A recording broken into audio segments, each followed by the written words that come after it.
C'est la minute Parashat de Mira Neshama, Parashat Shmini, l'inauguration du Mishkan, enfin, qui peut sembler très étrangère à nous aujourd'hui, puisqu'il n'y a plus de Mishkan, et du coup les Kohanim, les prêtres, s'ils existent encore, n'ont plus d'office à faire.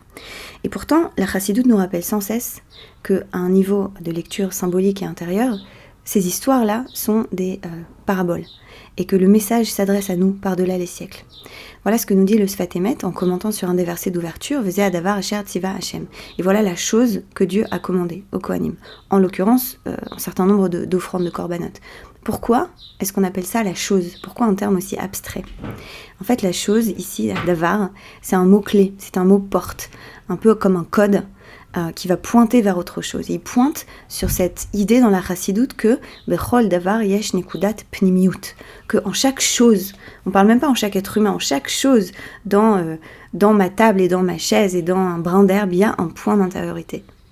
Et ce point d'intériorité, c'est le point dans lequel, lui, la source de vie.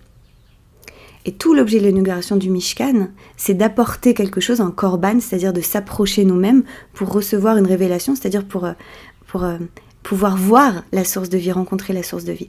Et voilà que ce que nous dit le Sfat Emet, c'est que si moi, je fais un travail sur moi, parce que c'est pour lui, c'est ça que ça veut dire, le travail qui est demandé au Kohanim, le vrai travail qui est demandé au Kohanim, c'est Heviru et Yetzerara Heviru Meleprem. Faites passer, faites sortir comme ça, faites circuler le Yetzerara, c'est-à-dire les mauvais penchants de votre cœur. Chacun les connaît pour soi-même, ça peut être l'envie, le ressentiment, le pessimisme, chacun les connaît pour soi-même, mais on est dans le temps du conte du Homer, on est dans le temps du nettoyage de nos cœurs et de nos âmes, de notre conscience.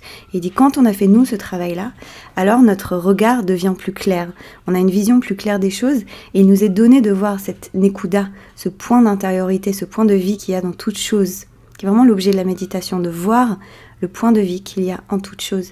Et la révélation divine, peut-être que c'est aussi simple que cela, si on change un peu le langage et qu'on le lit à la lumière de ce regard intérieur. Voilà l'invitation peut-être pour ce Shabbat Shmini, plutôt que de regarder ce que font les autres, ce qui nous rappelle que ce point d'intériorité, il est caché, il n'est pas obvi, il n'est pas donné comme ça, que ça passe par un travail intérieur et que c'est ce travail intérieur de nettoyage de mon propre cœur qui va en quelque sorte me dessiller les yeux. C'était la minute Parashat de Mira Neshama. Si ça vous a parlé, n'hésitez pas à liker, à commenter, à partager. Shabbat Shalom.